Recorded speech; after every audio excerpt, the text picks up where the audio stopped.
Okay, what you guys are about to see is a excerpt taken out of a podcast that Kevin and I do called Muay Thai Bones.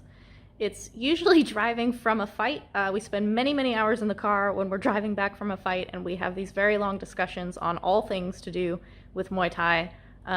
It's not really news, it's mostly like conceptual, theoretical ruminations on Muay Thai. In this segment, we're talking about menstruation in Muay Thai, which I find to be a very interesting subject because it's something I've experienced my entire Muay Thai career, but not something that I've actually paid attention to, and I've recently started tracking, which is what Kevin and I are talking about in this segment. It turns out that there are some actual incredible things going on with the hormonal shifts and what's happening in one's brain, actual differences in like fear responses, responses to criticism, capacities for understanding things, all kinds of things that are really important to talk about and for me have been really interesting to start actually tracking and investigating in order to understand, which is what we're talking about in this segment of Muay Thai Bones. If you would like to read the studies that we're talking about or do some of the research that Kevin's been doing and that we've been looking into in order to talk about and track this to the capacity that we're doing it right now. And again, we're not experts, we're not doctors, but I am a fighter and I do have a menstrual cycle. So this is something that I'm experiencing and something that we're starting to track and starting to understand now. And so we're talking about it so other people can understand themselves as well. If you would like to see those, you can go to the Muay Thai Roundtable, which is a forum. You can see the studies and research that we've been looking at there, and you can join a discussion there, which is awesome. And you can watch the full session or full episode of Muay Thai Bones on YouTube, or if you would like to listen to it as a podcast, you can do so as a patron, and you can subscribe to Muay Thai Bones as a podcast, however you listen to your podcasts. Click on the link in the description below, and you can do that there. And I hope you guys enjoy this discussion. I hope you find it meaningful, and I hope that you start tracking and paying attention to yourself, because there is tons to learn about yourself given all of the changes that are going on in one's body, given these hormonal fluctuations and what they do to your brain and your experiences. So I hope you guys enjoy.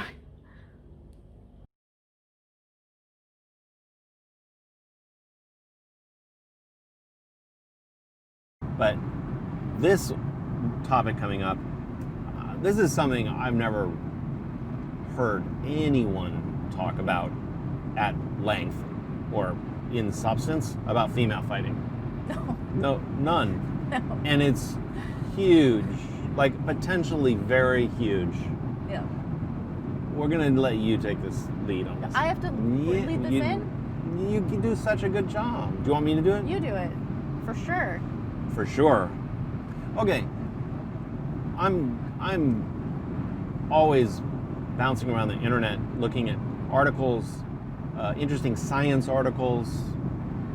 I don't even know how I came upon this idea. Kevin Googled, why is my wife crazy? No, I did not Google that. I know why you're crazy. Oh, okay. So it occurred to me, I don't know, I read a study somewhere. I came upon a study which said that hormonal patterns within the menstrual cycle have powerfully different effects on the amygdala in the brain. And basically, if you don't know, there's two prominent peaks of hormone. It's more complicated than that, but there's two prominent peaks in two phases of the menstrual cycle. There's the follicular phase, which is what, around day 8 to 15 or something like that, 10 to 13. The mid-follicular phase, and there's the luteal phase, which is like around day 20 to 23 or something like that. So when your estrogen peaks in the follicular phase, it has a certain impact on the biochemistry of the brain, and when it peaks in the luteal phase, it has a different impact. What I was really interested in was how the amygdala is affected when your hormones, when estrogen is peaking, or what is it, progesterone? Mm-hmm. The reason why it's so interesting as fighters is that the amygdala is the fear center of the brain. Like, it has many other functions, but it's an older part of the brain, and it regulates fear responses and also the encoding of fear memories, like powerful memories driven by fear. And it actually, the amygdala is divided into two hemispheres. So we're not going to get all sciencey on this. I have a thread on the Muay Thai forum, on the Muay Thai Roundtable forum, where we'll link to that, where you can discuss it and look at the studies that I've created, like a stream of a thread of linked studies. But the amygdala hemispheres are affected differently for women on different parts of their cycle.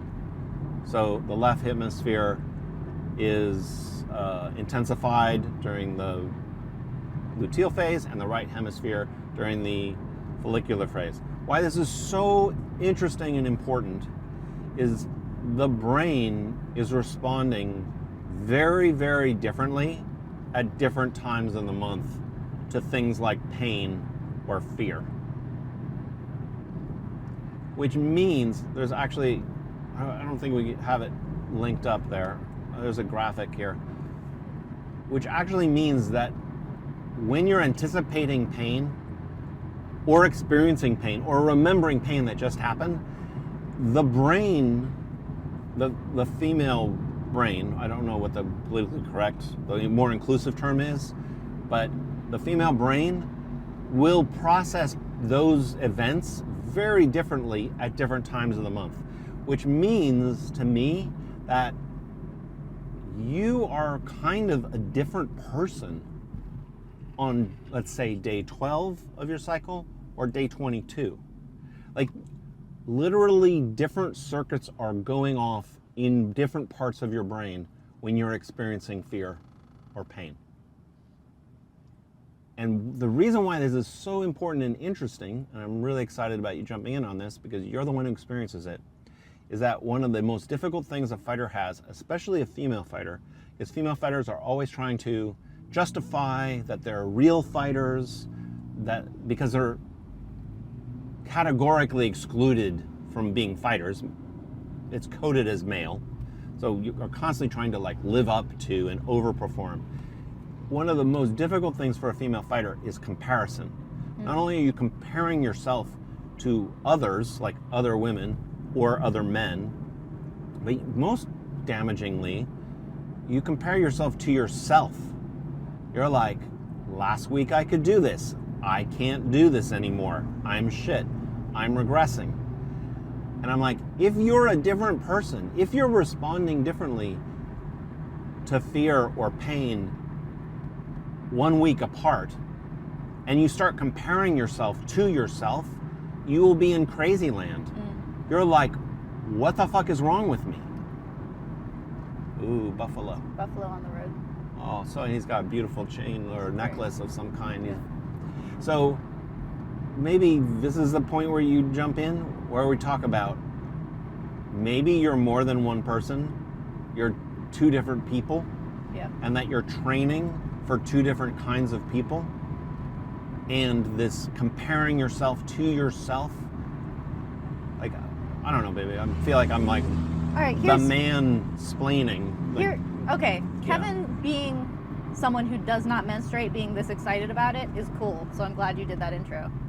But here's my intro. Okay, good. Drop the mic. Okay. For people who menstruate, are in America, I don't know, I wasn't raised anywhere else. In America, in Colorado, I actually had pretty decent health education. It's still complete shit. I've been menstruating for more than 20 years, like 11 per year. That means that for more than 200 menstrual cycles, you'd think I'd have a fucking idea of how things go. I'm surprised every single time. I'm like, why am I like this? Like, is it always like this? Does it always hurt? Why am I wanting things that are salty? Like, I don't fucking understand. And like, culturally we make jokes about things. So like, oh, I crave chocolate. I want to eat everything. I'm so grumpy. PMS, like pain. it's different for everybody. Everybody experiences these things differently, but to itself, you have a pattern. We are so shitty at talking about, in this case, this is women's bodies. Yes, it's people who menstruate, but patriarchy hates women, so we never talk about fucking female issues. So female health is never fucking like, this is something you should pay attention to, this is something that you should learn about, this is something you should actually find important about yourself and make adjustments to. Instead, it's like, never make an adjustment, there's something wrong with you if you can't go to work when you're like, just, you know, suck it up and be tough kind of thing. Like, it's different for everybody. What was crazy for me, I have 3 older brothers. I'm the only person, I'm the only daughter in my family. My mom is pretty open about talking about, you know, menstruation and things like this, but unfortunately in such a way that it made me so uncomfortable that I never fucking like got into it. Like I had no like sharing of experiences with other people. Like I definitely internalized the like, this is a thing you do not. Cranes, baby. This is a thing you do not let anyone in your family know is happening to you. You smuggle the, you know, pad into the bathroom at school. Totally hand in the air. This is my experience of being someone who menstruates my entire life. In learning to track it, one, just to even know when it's coming, like it took me 15... You're jumping to tracking. Like, what are you talking about? Because what we're talking about is tracking your cycle so that you know. Yeah, but we haven't where talked. you're We at. haven't told I'm them. getting there. It's an intro, Kevin. Okay, baby. Now I don't know what I'm talking about. I'm sorry to interrupt your flow. Sorry, baby. It seemed like you were referring to tracking it without introducing that we're tracking these things. I'm not even talking about the way that we're tracking it now. I'm talking about having an app that lets me know when I'm going to start bleeding, because I don't fucking know. Like, it took me 15 years to be like, maybe I should check. Like, I always thought that my period was really irregular, and then when I started tracking it, it's very, very regular, and I had no idea. Okay, so when you're talking about tracking it in this talk, you were talking about an app. Like, This is there's men literally- who will be listening to this, so... The way that we're taught to understand our bodies in America, where I grew up, is it only matters when you're bleeding and nothing else matters. You think your period is 5 days, you don't think of an entire menstrual cycle. I didn't, ever. Yes, PMS is a thing, but I never thought that would be at the same time, like in a cycle. Like it's totally something that you like shove to the side. So I have learned to track just when I'll be bleeding so that you don't surprise yourself, or, you know, to be prepared or whatever, things like that. I had never thought to track the entire thing, that like day 15 matters. Okay, but we're not trying to have children, so I don't track ovulation. But People you were track tracking this. it with an app. Liz, I'm trying to get the first part of the tracking. You use an app. What app do you use? Do you remember? I don't Okay, remember what it's called. we'll link it. But what does the app do? You enter in. It keeps track of your dates. It's a like there's calendar. men listening to it's this. It's a calendar. So the day you start bleeding, you hit a button, and you can track symptoms like bloating, how heavy it is, if there's any kind of irregularity, spotting, blah blah blah. Basically, so that you can just create a track record, and then look back and be like, oh, last month I also was bloated on this day. Like, this is something that happens to me. So when Kevin started talking about this follicular and luteal thing, I had never thought of the entire cycle. I've heard that there's like a 28-day cycle. I know that, but the only part that mattered was start bleeding, end bleeding. Like, I never thought about, I'm not trying to get pregnant, so I never thought about ovulation, like none of these things. So the fact that your hormones shift so much in that time, I had experiences in training that I refer to it as rawness. I feel very raw, and it's so intense that it's like, if you touch me like this, I'm like, just do not fucking touch me. Like, it is heightened sensitivity to pain. Like, it does hurt more. My like pain threshold is really low. It is that, but it's an emotional rawness that I just cannot handle the intensity. And I get through it because we're taught to just suck it up. It doesn't matter, do this thing. Well, And you're so- also a very physically tough person, so it must have been striking But I'm not for saying you. that I'm even gonna not do that anymore. I'm still gonna push on those days. Yeah. But knowing that I can actually make adjustments to be like, okay, maybe I'm jumping ahead. Well, slow down, because this is worth. Nobody talks about this. It's worth taking our time and going down all the little side paths. So on it's those good, days baby. of rawness, like emotional, physical rawness, the way Kevin was saying it's like training two people, it is actually like I'm a completely different person. Yeah, like you're an Iron Lady 5-10 days ago where nothing stops you or hurts you, and then suddenly you don't even want to be touched. Yeah, and it's if I don't track my cycle and know that this is something that happens in a phase, I'm like, why am I crazy? Like, why am I just, yesterday I was fine, Yeah. and now I can't fucking handle anything. What is wrong with me? Kind of thing. There's nothing wrong with me. On top of that, Kevin talking about the hemispheres of the brain firing differently. this part's where I feel crazy, but it's actually a thing. Parts of your brain are actually heightened that will recognize facial expressions, but not all facial expressions, particularly, what is it, angry? Well, it's complicated. We're not going to go too deep into the science of this. We talk about it on the forum, but one hemisphere of the brain, I think it's the right hemisphere of the brain, is more sensitive to sad faces, like recognizing sad faces, but especially in women who've had physical violence in their life and in their childhood. And then the left hemisphere, which is luteal generally, is more prone to recognizing angry faces and even seeing neutral faces as angry, Right. which I find really interesting. So this is a thing that I literally experienced, which is that I look to Kevin sitting on the edge of the ring watching me sparring, and I read his face to see whether he's disappointed in me, whether he's happy with what I'm doing, whatever. My brain is responding to hormones and chemicals which make me hypersensitive to reading a neutral face from Kevin as disappointed it or can angry. it can do two things. It can make you so sensitive that you are able to pick up maybe a little bit of disappointment and magnify it. It's like suddenly people seem angry with you, whereas it might be a very small facial element, but you become like, it's like having a very attuned sense of smell.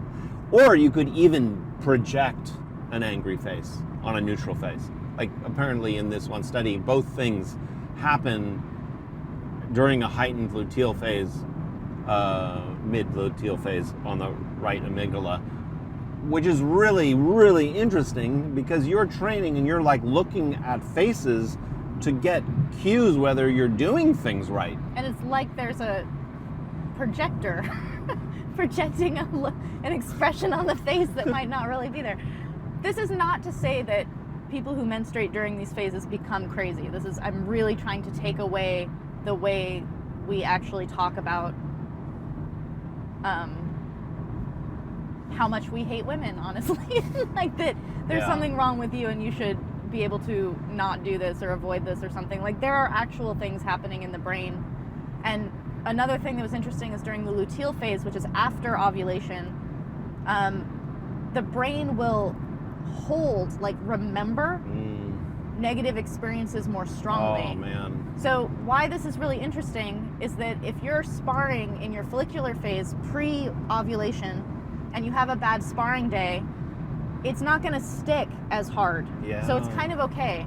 If you're in your luteal phase, exactly the same day, exactly the same experience, your brain is like, I fucking suck and I can't block right kicks, so I don't want to stand here anymore. And you'll remember it. You'll not only remember it, you will learn a lesson.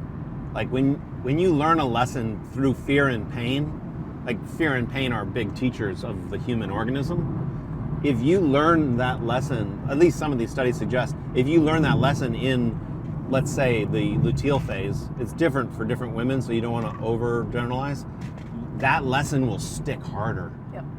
So if you're like, I'm going to try this thing out, and then it fucking backfires and you get blasted, you might not want to ever try that thing out again. Yeah. But this very important to point out, this is not to say don't spar in your luteal phase, you have to take time off, whatever. If you know me, I don't say this stuff ever. That's not my thought process. Yeah. Instead, when we're talking about training two people, is if you're a coach, for example, and you are coaching people who menstruate, and you don't have to like track their menstrual cycle with them or whatever, but if you understand that on day 11 of that person's cycle, you can be like, fucking stand in there and be brave and whatever, but on day 20 of that cycle, if you criticize that person, it is going to have longer ramifications than what you're going for.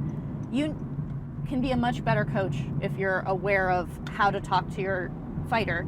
And as a fighter, if you're aware that on the follicular side, it's funny that you can't block any left kicks today, and on your luteal side, you're the worst fighter who ever lived because you can't block a fucking right kick. Knowing that that's brain chemistry, I think is important. And I again want to emphasize this because the way we talk about women and people who menstruate and hating female hormones and stuff so much, that there's so much criticism, and in the patriarchy we internalize it ourselves. I honestly am a person who for myself is like, suck it up and don't have that problem, and it's just not possible. When I was going through a very serious crisis when we first left Petrungrung, it was very, very hard for me. And I went to a doctor, and the psychiatrist gave me an emergency, like, anti-anxiety pill. I've never taken medication like this ever in my life, so I had no idea what to expect. I took half of a pill, which I think had a half-life of 6 days, 3 days. It was way longer than we crazy. thought it would be. There are people who need this medication. There are people who really need it, and it keeps them alive, and it helps them. I cannot handle this medicine. When I took this pill and it started working, I went into a place that to me kind of felt like when you're drunk and your filter comes off and you're just like kind of gonna say whatever you're gonna say. Kevin was like, I don't know you. Like, I'm talking to a different person. Yeah. The way antidepressants and anti-anxiety medications work is brain chemistry. It's happening in your brain. This is real. So if your hormones cause changes in your brain, that is as real as I cannot talk to you right now, you are a different person. We'll wait until the chemistry changes or it wears off. Well, the things that were kind of interesting to me, and I looked at,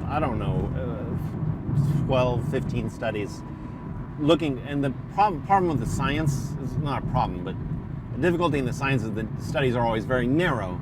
So they test for one particular trait of one part of the brain during one part of the cycle, and then you try to extrapolate and build pictures of the things. But one of the things that was interesting to me was the kinds of things they were talking about that change phase to phase, that could change, are really important to building yourself as a fighter.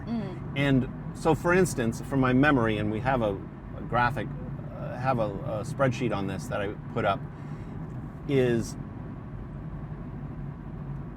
in the luteal phase, the left amygdala is stimulated, and the things that you become sensitive to could be sensitive to are fearful faces, angry faces, criticism, voice, auditorial critique, like, or anger, like voice information, criticism, like you say, in the luteal phase, you can be much more attuned to error. Yeah, for yourself. Which means that my inner coach. Your inner coach, if you're like trying to be like, oh, step on the kick and do this thing, you might become very, very sensitive to error, which means that you're constantly overcorrecting yourself and feeling awful about it, probably. It's probably a pretty harsh realm to be in. And these are very interesting kind of like dynamics to be supercharged during a 3 to 5 day stretch in your training, if you knew that these things might be heightened in the next 5 days, you can either change your training to avoid certain problems, or you can just be like much more forgiving of yourself and recognizing you're like, I'm seeing angry faces today, or damn, I am so super critical. These 5 days are super critical. Like, I'm a super critical person, self-critical person. I see errors everywhere. And on the follicular phase, which corresponded to stimulating the right amygdala, much more emotional memory, like fear conditioning, if I recall, being more sensitive to social placement in a hierarchy of a group.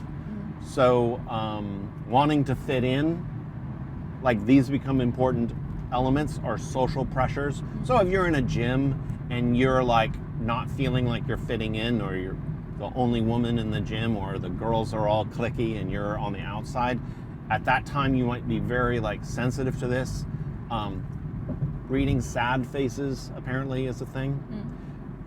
What's even more interesting or complicated about this is, depending on your own biochemistry and your personal history, your left hemisphere of the amygdala might be simulated in the follicular phase. Oh, The opposite. that's interesting. That which side of the amygdala is triggered can vary strongly, not across the population, but like if you were a subject of sexual abuse as a child, or physical violence, if you've had powerful, it seems that if you've had powerful emotional damage or attack, your amygdala and your biochemistry reformulates itself. Yeah. It distributes how memories are encoded, how pain is avoided or learned from. And so this is what kind of is interesting, is you can't go look at what the studies be and be like, oh, that means that in my luteal phase I'm going to be more sensitive to error. Yeah, you have to track yourself. What we've realized is you have to find your own patterns. Yeah. The studies tell you maybe kinds of things to look for. Yeah. Like, are you prone to error? Are you sensitive to angry faces? And that leads to what you started doing, which was tracking yourself. Oh, yeah, so I made a video of this that you can see that shows a little bit of like what, I can't actually think of the word in English. What are you thinking, Thai? Yep. We'll say it in Thai. Claw. So like there are these like articles that I'm following. So it's like my aggressiveness, dominance, worth, which is like days that I feel like I'm worthless, I can't do this, why am I even trying, versus days that are like very confident. Let me pull back for a second. So you've created a spreadsheet on Google Docs or something, right? Spreadsheet. Yeah. And we've laid out the calendar of the What day? of the like cycle. of the cycle 1 through, I think we put it up to 31, even if you want to use that. And in every day there's a list of categories, of emotional type categories, of that you're rating on a 1 to 10 scale, right? So every day when you spar, this is related to your heavy sparring with Yokun Pon. Right. You then have your experience, and then you come home and you rate what your emotional experience was in these, like, what is it, 9 categories or 10 or something like that? It's like that. Can you list, I know you listed a couple of them, but try from your memory, what are the categories that you've been rating yourself on, so that you can figure out what the pattern of sensitivities so there's are? Aggression, dominance, endurance, which is kind of like an energy thing, and then right after that is recovery, because there are times that my endurance is really low, but my recovery is really high. So like I'm tired, but I can pull myself back into it, or like I do something wrong, or I feel bad about something that happened, but I'm able to like get on the rope better.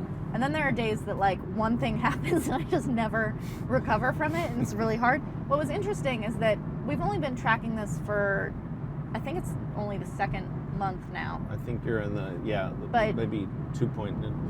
I had a really hard day. Like I cry all the time. It's not a big deal. I cry even when I'm in my like good times. But I had a really, really hard day. And Kevin, I share my spreadsheet with Kevin. Kevin has access to it. He looked at it and he came in and he was like, I just want to let you know that looking at last month, you had 3 days that were really rough last month at this time. In this way, like on the rawness scale. on the rawness scale, yeah. And he's like, just so that you can know that you might be hitting a rough patch. You might be hitting some, turbulence for the next couple of days. And just knowing, like when I went the next day, Kevin didn't come with me. I went alone. And just in my head being like, today might suck, felt okay. And I actually had a good day. My numbers were really high that day, like in a good way. Well, that's one of the more interesting things about this is just because you are some sensitivities are amplified because of how your brain is wired, isn't fate. No.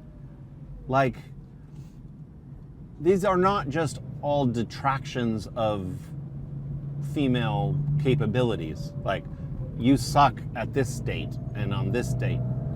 These are all intensifications that probably have bonuses and weaknesses, strengths and weaknesses. Any organism that developed certain traits allows it to survive, right? Yeah. So if you're moving into a rawness state, maybe you're also developing other capacities. Like maybe you're raw, but you can recover. Like you need to discover what the shape of your own patterns are.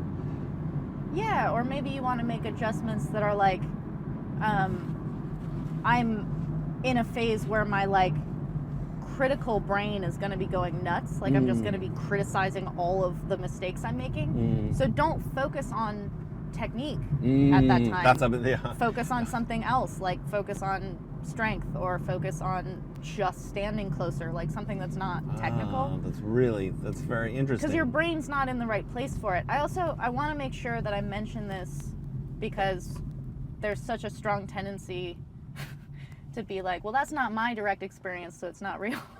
Yeah. I don't take birth control. I don't take any kind of hormonal birth control. So people who menstruate who are on hormonal birth control might have weird hormonal stuff going on where you're constantly in a certain level of maybe it's phase. not as it's not as high and low. Yeah. You could kind of be pushed more towards like less peaks and valleys, but tending towards more critique or something. And then women who no longer menstruate due to menopause or something like this could also totally change how. But the ultimate point is, it might be helpful to just track your own patterns. The idea is pay attention it's to your it. it's your shape. It's who you are. Our bodies ourselves.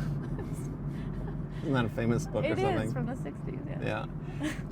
Another component you mentioned, I guess we'll post the list of categories. We didn't cover them all. There was rawness, worth. Pain Worth threshold. is a very big one. Worth is the hardest like, one. So talk a little bit about worth. I don't want to talk about worth. Okay, maybe it'll help somebody who's struggling with worth, like especially female. To me, that's one of the more important ones because that's what gives you value, makes you value what you're doing. Worth is my word for what probably many people would call motivation. I feel very unmotivated today. Or like, what is it all for? I just don't want to do it. How am I still this shitty this far into my career? Things like this. That when I have a low worth number, it's not good. Like those are really, really hard days where it's like, what the fuck is this for? It's really like, I want to quit, like high quit thoughts. But then there's days that shifts where worth is quite high, where it's like, I'm getting better. Like I can feel myself getting better. And it's people who call this motivation. It's like But it's kind of good if we haven't had enough tracking to really develop a pattern. We've had 2 months, maybe a little over 2 months, I think. But if you know that the next 3 days, 5 days, worth might be low, yeah, that's really important to know because it's not there's something wrong with you. or where you're at in your life is not good. But or that you're actually shittier than you were yesterday. You're probably not. You're just thinking differently. And I'll throw this out there now, although we haven't really spent a lot of time figuring it out. But it's my intuition that maybe these very low worth days are actually part of a kind of manic depressive or bipolar dynamic where your worth is very low, but it also could possibly also in that phase punch up very high, that you're stuck on the low end of a pole, that actually those days are maybe extreme days. And we're just starting to explore this idea that maybe low worth days could actually be exaggeratedly high worth days because you're just in a state of kind of like a manic depressive thing and you're stuck on one end of it. So that's something worth studying or thinking about in your own life. If you start hitting really low worth days hormonally, it might be part of a kind of like bipolarity. Yeah.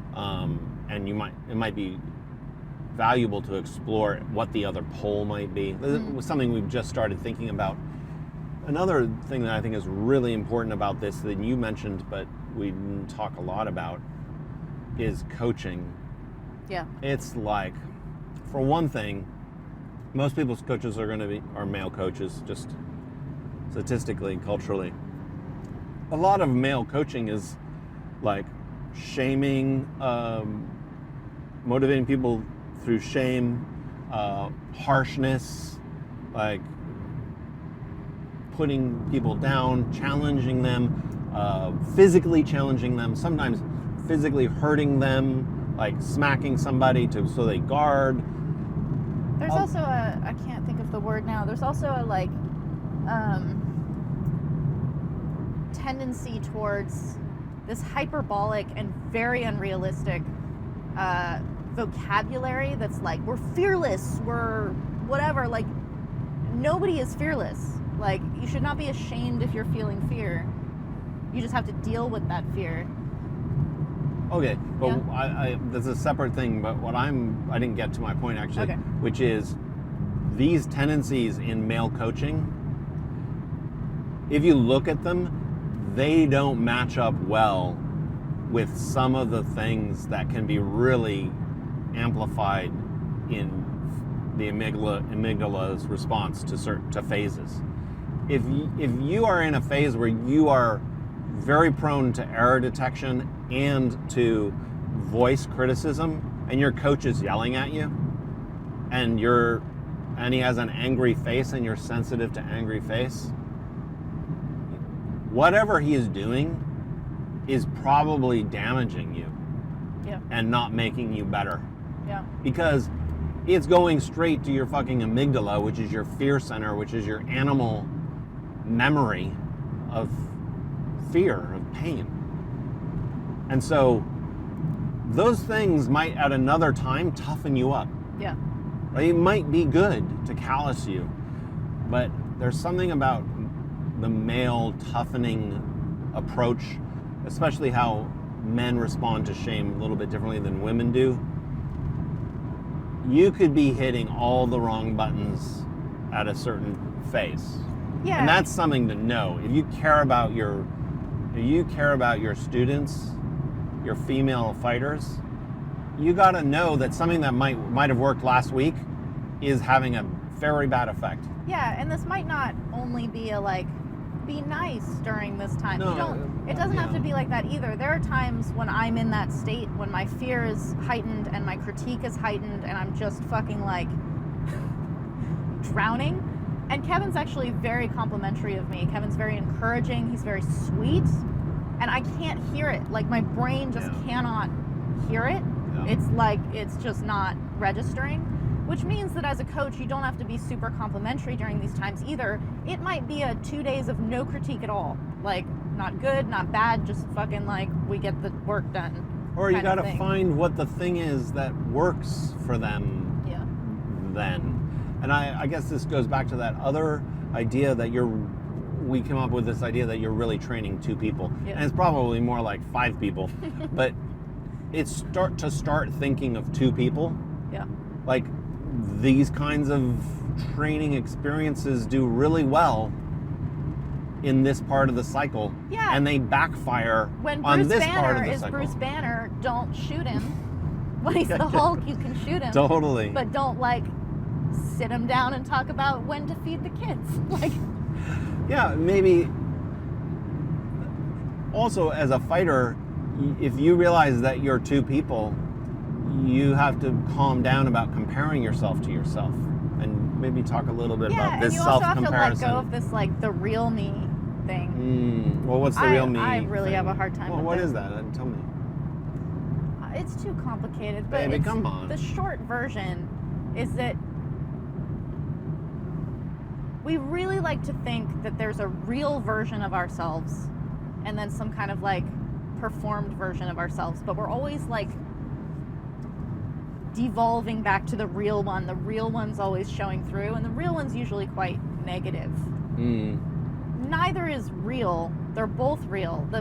The version of yourself that's 100% drag, that you're completely performing, is as real as whatever this, like, thing that you fall back into is, that you think is real because it's easier.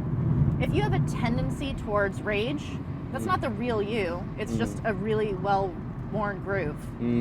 If you have a tendency towards being submissive and polite, that's not the real you. It's just the groove that's very well-worn that you're gonna, like, habitually go towards because water follows the path of least resistance.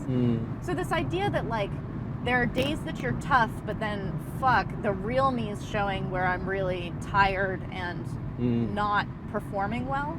They're both real. Like, it's not like Bruce Banner's real and the Hulk is this, like, mistake. He's both. Both are incredibly real, and you go between the two, and you have to find some kind of, like, this is how I deal with myself on this day, this is how I deal with myself on that day. And all of it is about adjustment. None of it is about fixing. None of it is about, I don't do that anymore. Like, this, what I was saying before about how, like, fighters are fearless. Like, no. You have different levels of fear, and how you deal with that fear is what makes you good or not good on that day. It's not like I solved that fear problem and now I'm never scared again kind of thing. It's like how you talk about every fighter has a breaking point. The best fighter you've ever seen has a breaking point. It's just where that is. Like, you have to find it. Yeah, or if you're that fighter, you hide your breaking point, and Totally. you give it goes back to that poker analogy, is that you hide your breaking point, but every human being will break. They break at different ways and at different times, and great fighters look like they don't have one. Yeah. But they fucking have one. You take baseball bats to fucking Mayweather the and Fist of the White Lotus, his, like, one his point palm, is, his secret, his pulse was in his palm. Kung Fu movie that I love. And then another interesting part of this as a side thing is that eventually, as a fighter, you don't have control over when in your cycle you're fighting. So you not only want to train yourself differently to your cycle patterns to get the most out of you, but you also want to learn how to fight effectively when you're raw. Yeah. Or when you're on a fucking low worth day. Yeah. Like, you want to become the best version of yourself, whatever cards you're dealt that day. It's like cards. Like, maybe you have to bluff a lot if you don't got a lot in the tank on that day. You have to learn how to pretend like you do. I don't know what the skills are. Well, it's the same thing that I was saying about finally learning, or finally giving myself permission to give importance to my cycle and track it, is that I had to cut weight for this fight, only a very, very small bit, but I have such small experience cutting weight because I always fight people bigger than me, that we did, like, a test run. For people who menstruate, your body does different things and your hormones do different things in terms of simple stuff like holding water. So where you are in your cycle will make it easier or harder even to cut weight. You still have to cut the weight, whether you can't be like, oh, make it 2 pounds heavier because I'm going to be at this point in my cycle. If you can get someone to agree to that, that's great, but you still have to do the thing. So On my test run, it was super easy because I was in the follicular phase. And then you move into the luteal phase, and then even though you did this test run and it was really easy, the next time you do it, it's not as easy. And instead of being like, what the fuck is wrong with me? And my body won't drop it. Like, what's wrong? It's like, it's just going to be different this time. I think that's a very big part, is finding ways to respond other than what's wrong with me. Or I can't do that now. Yeah. Right? What's one more thing that was very interesting to me?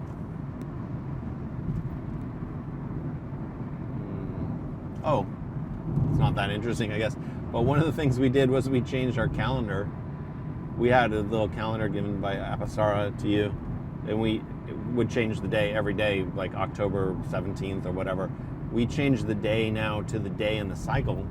So it's like almost like tracking the moon in a weird way. It's like basically instead of what date is it today, what day in the cycle is it today? But does that affect you in any way? For me, it's like literally starting to think about everything in the context of changing patterns. Well, yeah, that's true. It's not, I never look at the calendar. I'm like, oh, October 17th, like that doesn't matter. But if you're like, okay, day 17, that means something. Yeah, it's almost like, to me, it's like tuning in to like, well, what interesting things might show themselves on day 17 or day 23 or something like that. I don't know, it's very kind of like, my little like intuition geeked out feeling is every point in the phase of the cycle is a trade-off, has advantages and disadvantages, and that even ones that seem like they're really negative might hold within themselves great capacities. It's not just, I'm physically weak, I'm raw, I'm not a very good fighter. The human body, the human organism, the creature, had to survive as prey, like for millions of years, right? So all phases, it's capable of defending itself. And I'm imagining that those capabilities, every part of the face probably has different strengths, different weaknesses. Even on days when your worth is really high, maybe you have brought some weaknesses that you're not. Maybe your worth is really high, but now you're socially sensitive to criticism of people who don't believe in you. So your worth can be knocked down. Like, I don't know. I'm just saying it's interesting to explore what hidden strengths phases might also entail and what hidden weaknesses that might pattern themselves up. So we're tracking this, and I'm imagining around like 7 months in, we'll start to see. We've color-coded the ratings, so reds and greens will start to maybe like show their patterns over time. And then the other interesting thing is you might getting low scores, and like, what happens if you become aware that you get low scores, like rawness scores, and then you're like, well, today's gonna be a raw day, and then you are prepared for it, and you have like not a bad day, and so your scores go up. So your pattern changes. Yeah. I don't know. I seem like I lost your enthusiasm on this when I got it going on it. No, it seems like, I don't know. There are things that are like, I've noticed I don't do well when I've only slept 2 hours, where people like totally understand that connection. And you can kind of solve that by try to go to bed earlier, try to not have caffeine, whatever. Like, there are all these adjustments you can make to try to get more sleep. You can't necessarily change the more sleep part of this. Yeah. So instead, you can't change that part, so how do you adjust on the other side of it? Yeah. And maybe we can do another Muay Thai Bones subject on this, like 4 months in, 5 months in, when you've seen what you've tried to change in your own training and approach. Why are you laughing? Oh, this is an interesting example of the adjustment. So I don't know if we've talked about this on a Bones before. I feel like we have.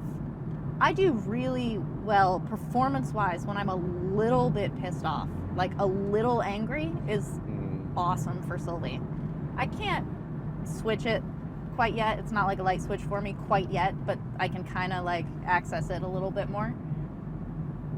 There was a day not too long ago where I was just not, I was not in a good place. And Kevin was so sweet. He was like, it's okay, baby, just take it down. Just like take the power yeah, down. I remember that. I'm like, bring the power down. Take the power down, be easy on yourself, just be nice. And I just fucking like went into like kill mode. Baby, that was one of the funniest And things. Yoko's was like, what the fuck is this?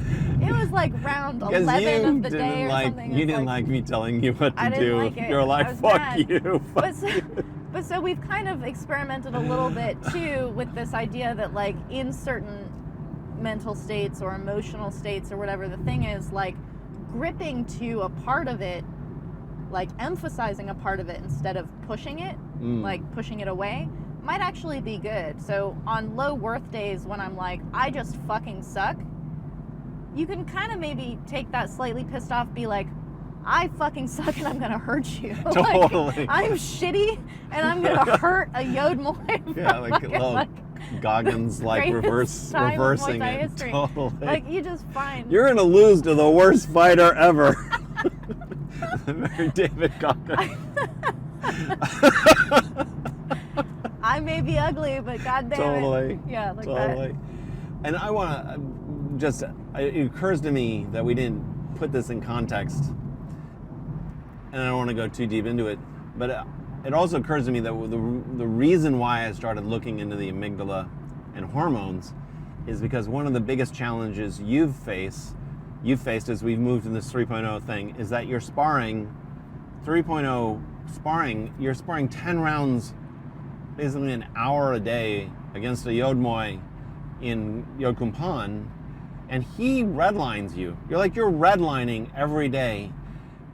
He's not redlining you physically. He's redlining your fear and your, I don't know, your composition. He's trying to make your roof break. But he's not breaking you. He's just like making it shake, right? And every single day is doing this. And I think one of the hardest things that you've had to face in this 3.0 sparring stuff is that you are exposing yourself to very high fear, cortisol level responses. Like you are spiking every day for an hour. It's not just hard training, it's the emotional place you're going to is very fucking difficult. And I'm very proud's the wrong word, but proud of you. I admire you to be able to go to this like emotional place every day. It's like having a nightmare every night. No, for real. No, it's like your heart rate is going way up, your fear, and I'm like, the reason why I started looking into the amygdala is like your fucking amygdala must be for an hour just firing. Well, this is the hard thing. Firing, like fear memories. We'll have a vocab word of the day. Mithridatism is the word for taking a little bit of poison every day in order to make yourself immune to it. If you've watched Princess Bride, this is what Wesley did. The thing about this in my sparring is that it is a like desensitization kind of thing, but it is not a I am taking a harmless dose of poison every day. Yeah. But who is it who says that poison is a matter of dose? Is that Aristotle? Oh, I actually don't know that one, but that It's could like be. anything can be poison at a certain dosage. Yeah. Which but is true. the thing is, it's not a like little bit where I'm not feeling it and now I can take more kind of thing. It's like you are taking a dose that makes you sick every day, but it's not killing you. It's so intense, baby. But it moves. The line moves. It moves, but he moves it with you. Like it's very. The benefits have been really amazing. Like your Muay is really changing. We set to change it, and it's fucking changing. But it's a very harsh path, and that's why we started looking into the amygdala and the phases of menstrual cycle, because you're spiking, you're hitting your fear centers so much. Every part of the month, you're going to be responding differently, and just to being able to manage and get some kind of compass heading, because it's so it's like trying to sail in a storm. Yeah. But at least keep the boat pointed in the right direction, I guess, and keep it from capsizing, right? Yeah. So, I don't know. My hope is that this conversation starts, like, I've never read anybody talking about this in terms of fighters. I know in female athletics there's probably been some discussion, but in terms of fighters, this is so important. Am I going straight? Check. Continue your thought. This is so important because of the nature of what training and fight as a fighter is. It's not the same as pole vaulting or sprinting or Swimming, like just do it swimming, like enhancing your performance. What the fighter really is an artist who works with the clay of fear. The fear, your opponent's fear, your fear. Enduring pain is one thing, but the pain just triggers fears. And so how your body is processing fear emotionally is a really important component of it. I would think this is one of the most important elements of female fight training that even if someone's thought about it, no one's talking about it. And so hopefully this will just lead to people thinking about, talking about their own perceptions of their own cycles. Like, man, if you have a problem with faces, certain kinds of faces, as a fighter, that's very difficult. Baby, if you're fighting and you go back to your corner, you have a tough round, you go back to your corner and you see faces of your coaches being angry with you. You do not have to theoretically give me an exact see that all the time. Why? All the time. Oh my God, do you hate me? I'm doing terribly. But I'm saying as a fighter, you go back to the corner and if you're face sensitive. Baby, I'm saying I've experienced it. That's a very hard, like, maybe, I'll say this as your husband, I have willfully made an attempt not to make different faces, like to put on a face. I've made an attempt to look at you, like, in your eyes and connect with you with some positivity, like I'm coming from positivity, because I feel like if I do that, it'll be easier to read my face. If I'm like not looking and I'm lost in my own world, I don't know what my face is doing. But if I'm like looking at you and connecting to you, and I have in my heart like positive thoughts, I'm like, my face will become more readable. Have you noticed it? Yeah, I totally. Maybe I'm making it up in my own head because I'm looking for stuff, but when I look at you and I have that positive element and it's not a particular thought, and then I see your eyes meet mine and you have a recognition, you recognize something, it feels like what's really happening at certain times of the cycle is you're just very face sensitive. And so if you connect with somebody who's sensitive to face at that time, it could be a positive experience. It doesn't have to be a negative experience. I don't know. It's something I've been thinking about, putting more conscious effort into it. So if a fighter's coming back to the ring, to the corner, and you're like not looking at them, and they're face sensitive at that time, that could be a very harsh thing. I don't know. There's so much to think about, the ways in which changing sensitivities can be accommodated and played to. Even just recognized is a good start. Yeah, I just, like you say though, we really want to get away from the idea that like women are crazy or these are incapacities. I think it's just intensifications. Why are you laughing? Because it's so hard I've talked about this before, actually, in Muay Thai Bones before, that when you are not a man, the whole spectrum of not a man, and raised in the patriarchy, you struggle from this. You have thoughts, and then you have feelings about those thoughts. And so you can tell yourself, like, yeah, I'm totally gonna, like, acknowledge that there are things outside of my control and blah, blah, blah, blah, and then you just totally default back to the, like, there's something wrong with me, like, I don't have. It's very, very hard to actually internalize and re-record things that you've been raised to believe and feel. And this is one reason why I find female fighters, in a way, much more admirable than male fighters, because they really have to overcome more to even be performing at a decent level, because of those internalized wars with oneself. Like, I know men have a very hard time as fighters and presenting as a tough guy or something like that, but the culture holds them in that place. There's slots for them. Female fighter, there's no place to really rest yourself. You're like climbing this mountain and you have footholds and handholds, but there's no like, and now I'm home. You're constantly trying to overcome these elements, and I think this just complicates the whole picture.